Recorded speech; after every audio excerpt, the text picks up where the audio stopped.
welcome to the Dublin Festival of History 2025.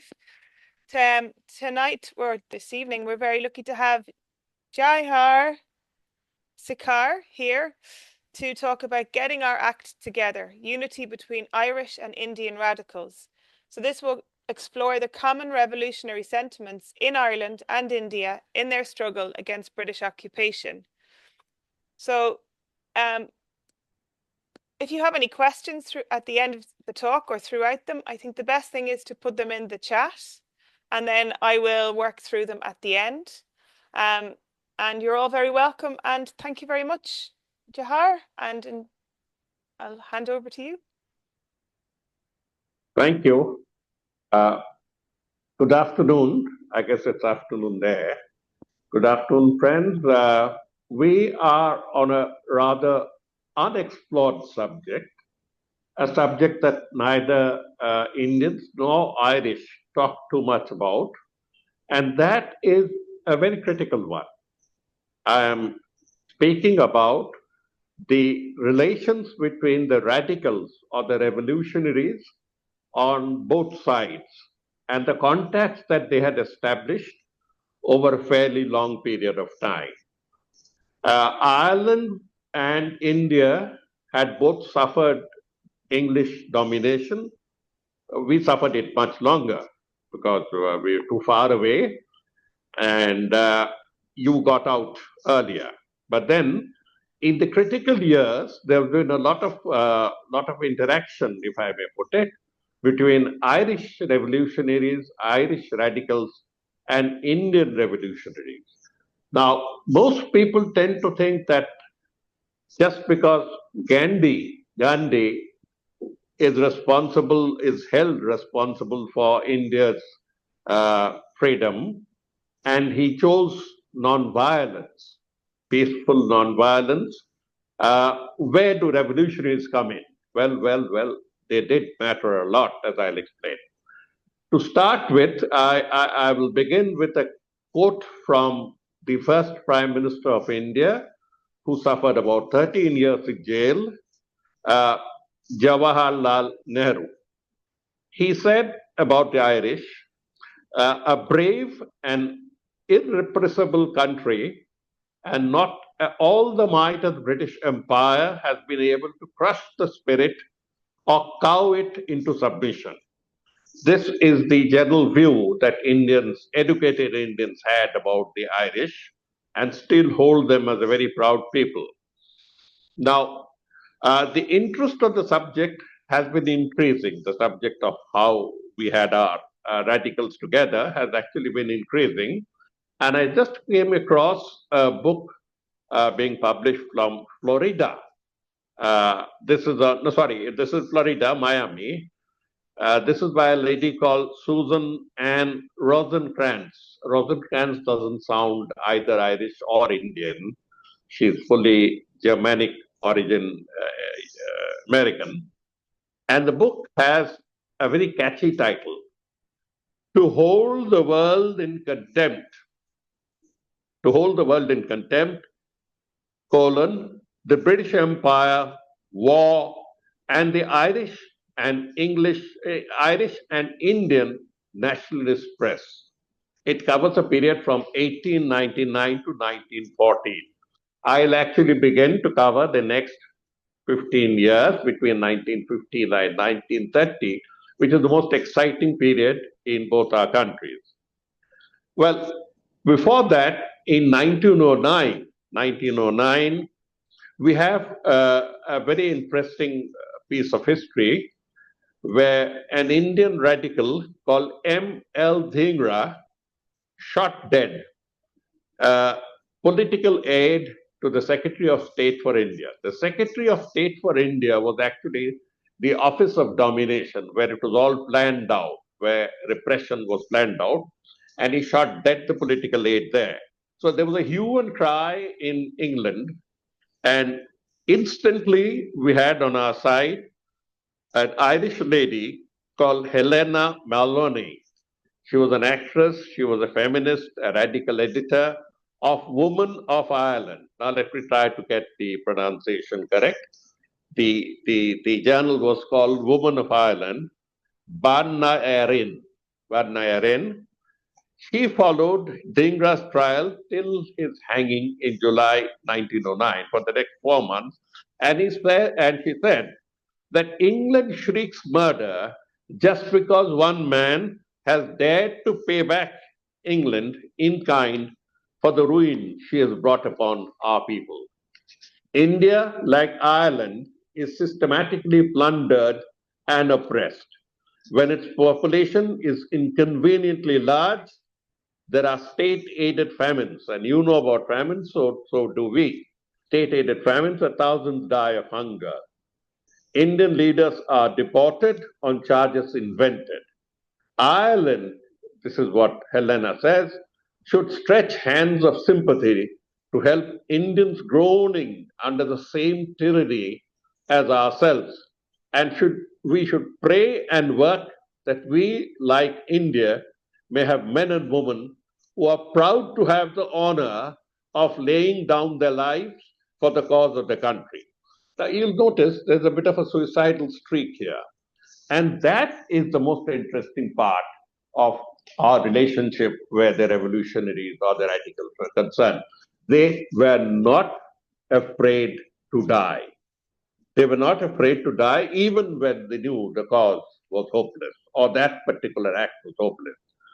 So the first evidence that we get of the links between the radicals on both sides is a piece by a witness for the Bureau of Military in 1913 when they were investigating into the Irish volunteers. We get this witness called Seamus O'Kiwanok. Seamus O'Kiwanok, he recalls in his deposition that the Irish volunteers had links with some Indian radicals. That's the first historic piece of evidence.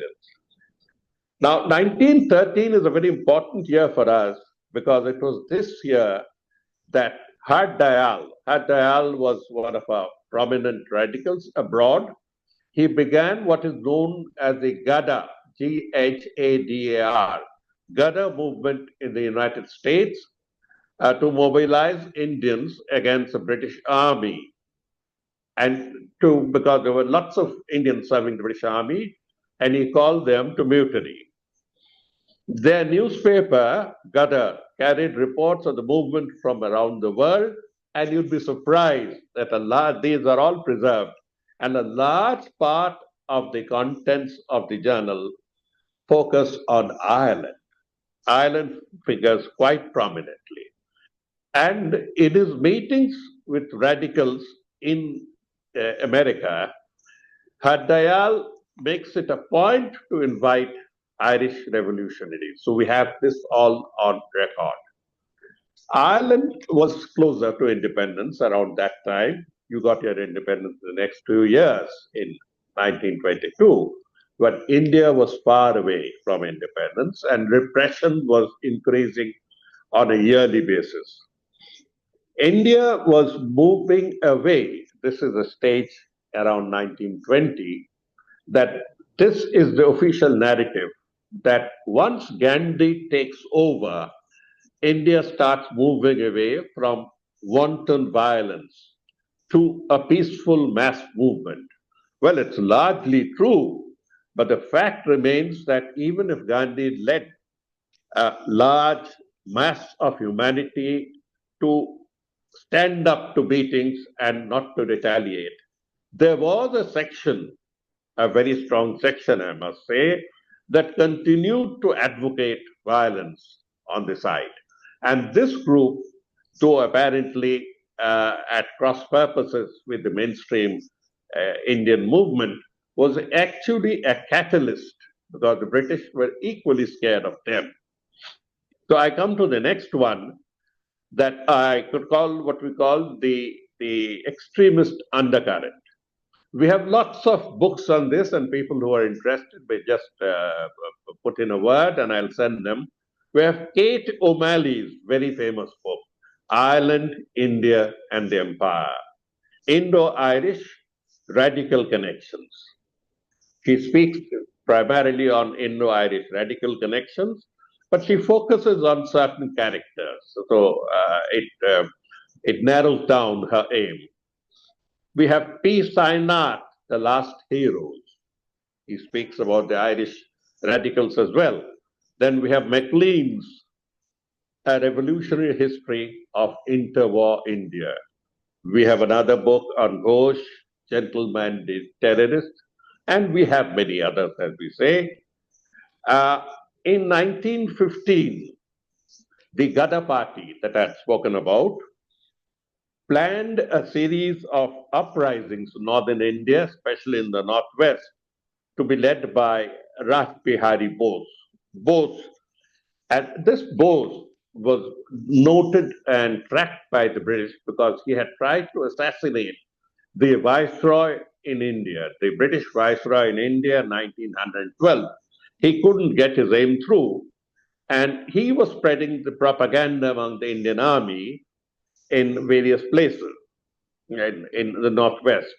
As usual, he was foiled by a betrayal, and hundreds of radicals were and sent for torture.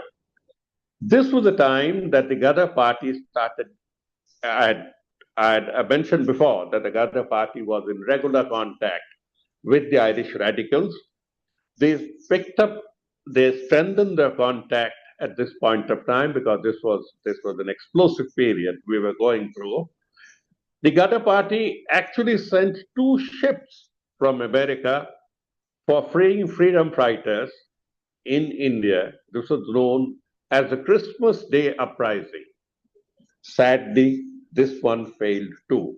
This one failed too.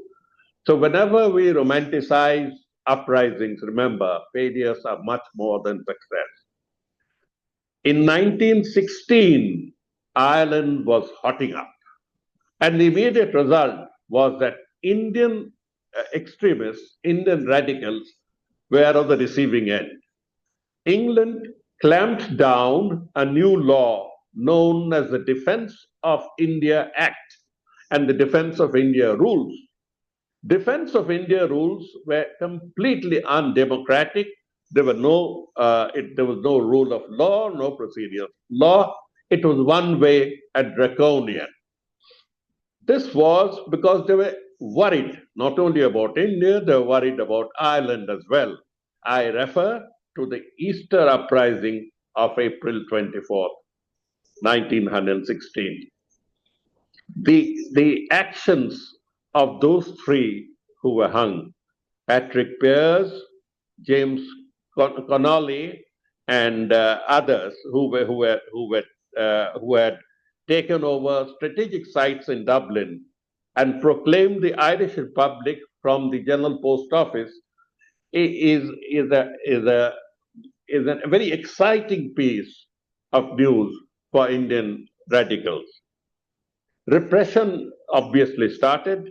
Patrick Pearse, Thomas McDonough, and Thomas Clark were all executed. But the moment of their execution also coincided with the sudden flash of support for those who had been wronged, those brave warriors who had given their lives. And this had its excitement in India as well. The Indian revolutionaries took this Easter uprising as some sort of a role model. Now, historians may say that it was doomed to suicide, but who cares? At that age, no one cared. And as I'll explain how the Easter uprising was a role model, which led to failure, but shook the empire nevertheless. The one who got away, Eamon de Valera, garrison commander for the Easter uprising, he got away for reasons that you know better than me, American citizenship, public acclaim. He organized a meeting in New York, and this is a very historic meeting for us. It was held on February 28, 1920. It was called the Friends of Freedom for India. Friends of Freedom for India, and this was organized primarily by the Irish radicals in New York. built upon the sympathies of Irish settlers in America. You had large numbers. Here, the Valera drew strong parallels between the colonial repression faced by both Ireland and India under the British rule. De Valera also rallied Indian nationalists, swearing friendships. I'm quoting from the newspapers of those days, swearing friendship between the two nations and encouraging them to persevere in their shared cause from freedom from the British. The next stage that we come across is that period that I had referred to earlier, the 1915-16 to 1920 period. The period where Gandhi starts getting control over the Indian national movement and leads it along what I'd say more peaceful lines. But this period also requires to be looked at from the point of radicals as well. I had mentioned about Rash Bihari Bose of the Ghadar party. He had to flee to Japan, and there he organized the freedom movement of India along with other great radicals of that time. We had a mainstream stalwart of the Indian National Congress called Tilak, who, along with an Irish lady, Annie Besant, started the Home Rule League. This Home Rule League movement is the first positive cry in India that we just don't want you here. We want to rule ourselves. This led to a new alliance between three radicals who are known in Indian history as Lal Bal Pal, three radical leaders who espoused uh, arms and more arms, who espoused what the British called terrorism as against Gandhi's more, let us say, peaceful methods. Where the 1916 Easter Uprising is concerned, we have a very interesting facet of history. India's fourth president, Mr. V. Giri, Giri, Giri, happened to be here, happened to be in Ireland exactly at that time and has given first-hand witness of what had happened. In fact, the day Giri arrived in 1913, it coincided with the most historic strike in England, in Ireland, the Irish Transport and General Workers Union strike and lockout, 1913. This impressed Giri so much that he started taking part. He had come to study law, not to get into politics, but then you can't stop a young man at that age. And he got involved. And by the way, Giri turned out to be one of the greatest trade union leaders of our time, a very important trade union leader of India, who would keep quoting his experiences of how organized factory workers, how organized railwaymen could obtain benefits by sheer solidarity, not violence, but by sheer solidarity. This was a lesson that he had learned during the 1913 Irish Transport and General Workers Union strike. Moving on, by the way, this was the time that Irish education was separating itself from the British universities and British uh, colleges. And one of the colleges established under the new educational regime just about a decade earlier was the University College of Dublin. The University College of Dublin had several subjects to offer, and many Indian students started flocking there. They flocked there for various reasons. One was, though Ireland was part of the British Empire, they knew that the Irish were different. In fact, I'll quote from a diary of one P.H. Gupta, who says, Nowhere in the British Isles are Indian students better treated than in Ireland. He talks of the very friendly atmosphere. Now, what does this mean? It means that in 1915, 24 of the 66 law students, 24 of the 66 law students of the UCD, University College of Dublin, were Indian. That's a large, sizable number. And among them was V.V. Giri. So Giri had a first-hand uh, experience of the Easter uprising. He became close to James Connolly. He became close to James Connolly, which is records, and uh, it, and got profoundly influenced by Connolly's international socialism and his Irish Citizens Army. This Irish Citizens Army idea would be carried back to India. In 1916, as I said, the Defense of India rules were established, were promulgated in India, and hundreds were picked up without trial, picked up in jail without trial. In 1916, martial law was clamped down in Ireland. This is the period when Giri's house was raided and he was deported. This is a man who, deported from Ireland, would become the fourth president of the Free Republic of India. But we have another piece of evidence. This is from the House of Commons speeches, where we find that the MP for South Donegal, John Gordon MacNeil, raising an issue of Indian students being harassed in the House of Commons. And he specifically asked Prime Minister Asquith to say yes or no on whether T.A. Chettiar had been harassed because of his radical connections. The media reaction around this period was quite interesting because the media in India, which was slower to pick up, had been picking up a lot of the Irish movement.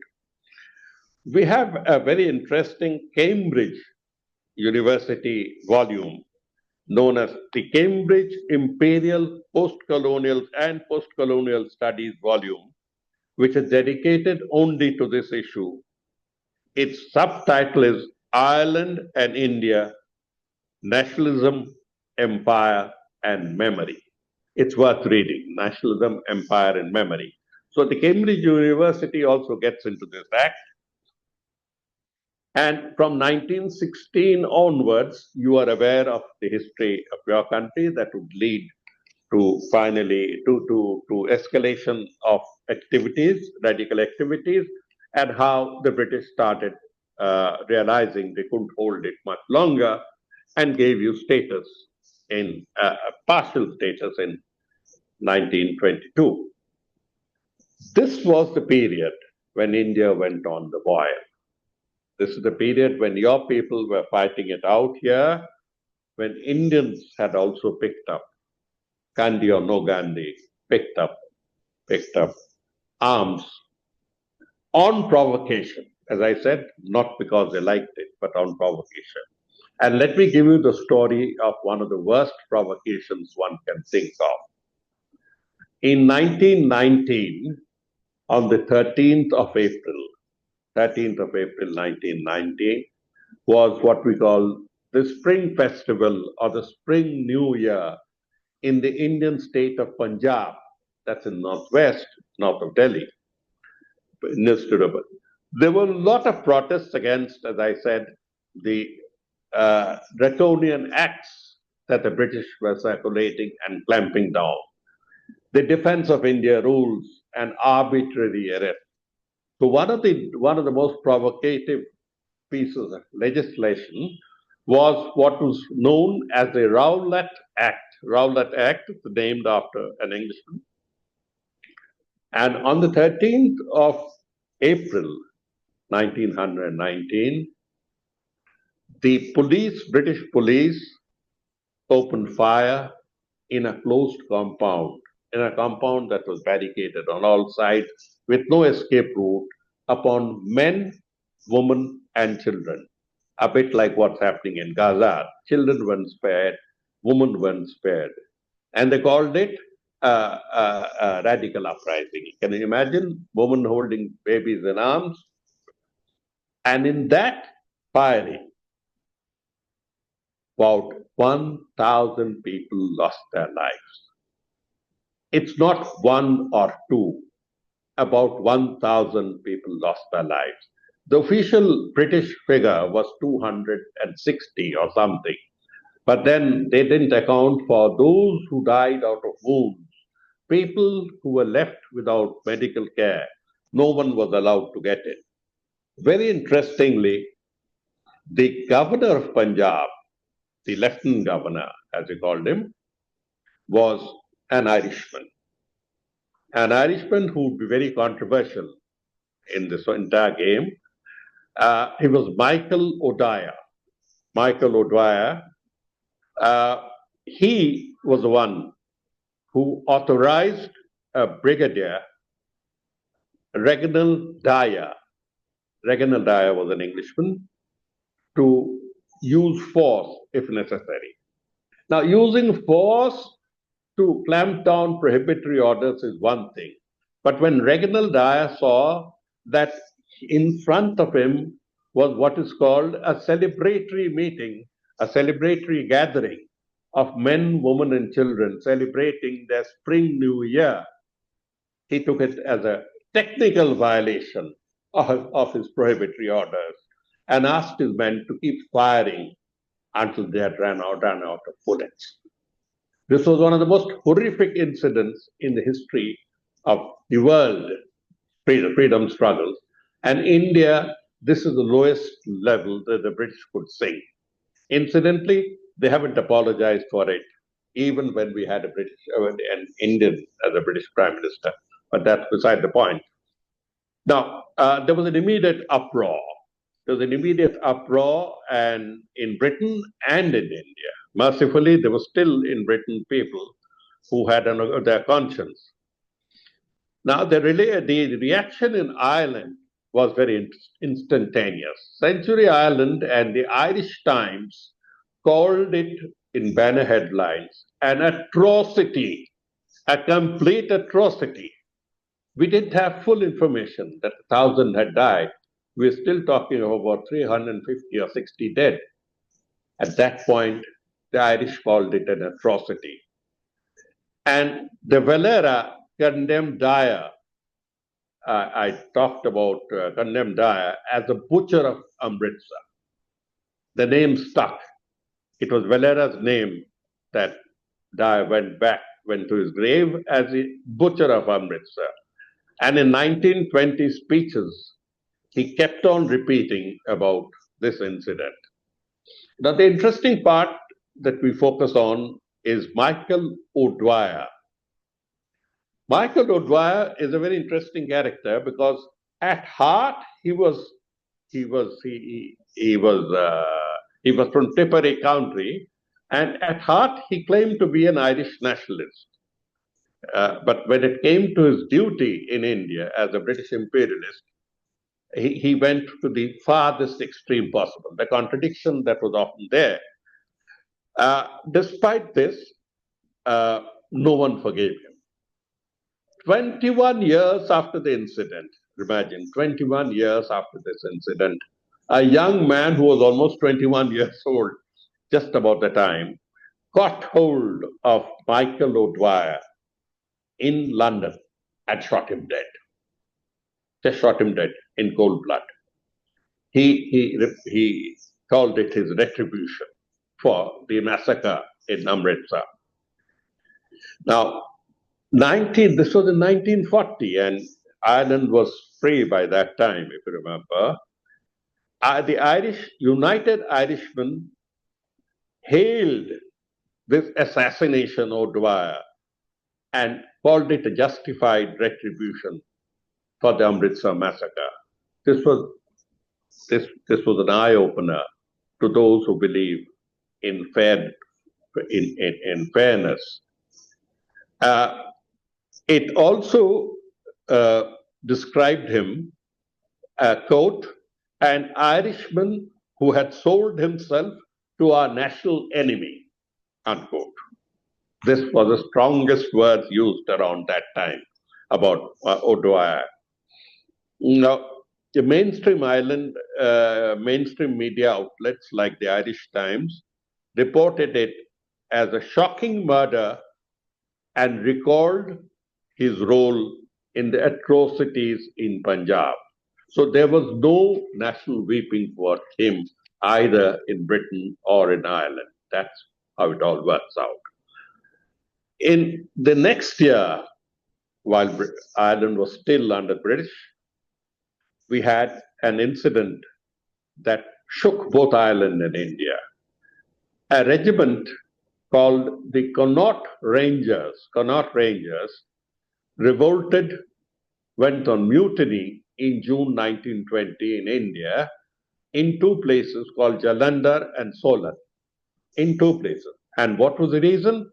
They were protesting against the activities of the same British army that they were serving, the activities of the British army in Ireland. They said, enough is enough, stop it. They flew the Irish tricolour, they wore Sinn Féin badges, and sang rebel songs. This was a mutiny to remember. As things happened over the next 2 days, it was difficult to control violence. There was violence, and two officers were killed. The immediate provocation that the British were waiting for came in. They moved in with heavy reinforcements and brought the situation under control, as they called it. They quelled it. They picked up, went in for court martial, and sentenced 14 Connaught Rangers to the firing squad. 14. But only one of them, Private James Joseph Daly, was actually executed. He was the ringleader, he was executed. The remaining 13 were taken to British prisons, and the Connaught Rangers were disbanded. Now, this again comes that contradiction that I mentioned about who is ruling whom, the rulers and the ruled. The Irish as a part of the ruling force versus their conscience that stands against the brute use of force. This is the first time that the masses in India started understanding what the leaders had been saying all along, that most Irish are not in favor of the empire. Now, this had been reinforced because we had two Irish lady patriots who wore Indian clothes and led the Indian national movement. One was Annie Besant, the other was known as Sister Nivedita, but her actual name was Margaret Nobel. Margaret Nobel. So these two ladies had kept on speaking that we please make a difference between the English and the Irish. And the Irish are suffering as much as you are suffering. And they had led the Indian national movement. But with the disbanding of the Connaught Rangers and this very, very shaking incident, these common Indians started understanding the difference as well. Now, this was 20. Over the next 10 years, a lot of literature that the British described as seditious was being circulated. And you would be very surprised to know that in my home state, Bengal, there were translations of works by Patrick Pearse. Patrick Pearse's work were circulated, his words, his strategies were circulated. And what could this lead to? As expected, it led to another uprising. And this uprising was in the city of Chittagong. Chittagong is one of the most famous ports in eastern India, and today it's a part of Bangladesh. But then it was part of undivided India. In Chittagong, a group of revolutionaries were so imbibed, so fascinated by the 1916 Easter uprising, that they chose Easter Day again. In 1930, they chose Easter Day, and it happened to be 18th April 1930, to start a raid on the British Armory. This is known in history as the Chittagong Armory Raid or the Chittagong Uprising, and it was led purely by youngsters. Almost everyone was below 20.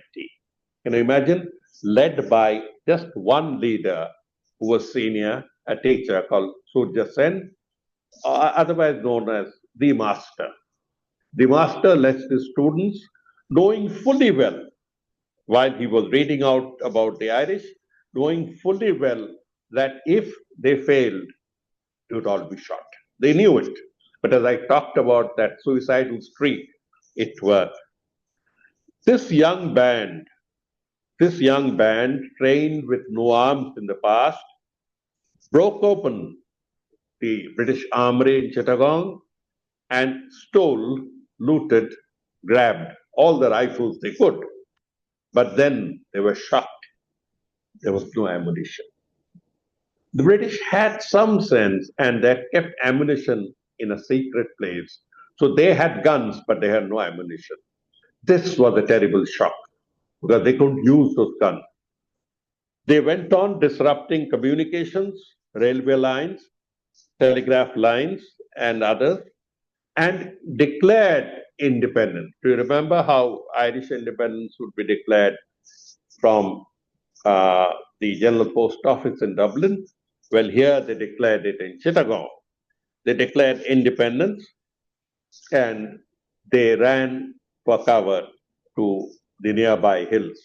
For the next 2 to 6 months, the British encircled that area and went on systematically combing until they could get hold of almost all of them. But then, remember, the revolutionaries were not looking for valor, not looking for any spectacular victory. They were talking of a symbolic uprising. They were shocked that they didn't get their ammunition.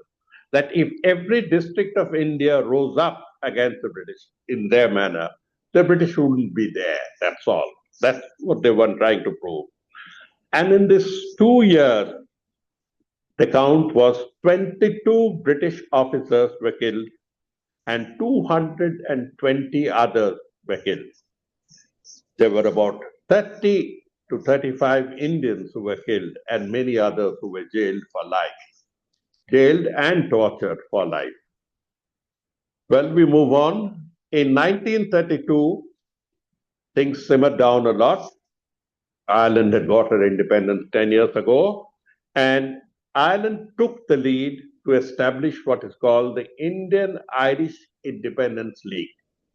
It was formally established by Maud Gonne McBride, and Mary Woods. And Indian leaders like Patel and Subhash Bose were invited.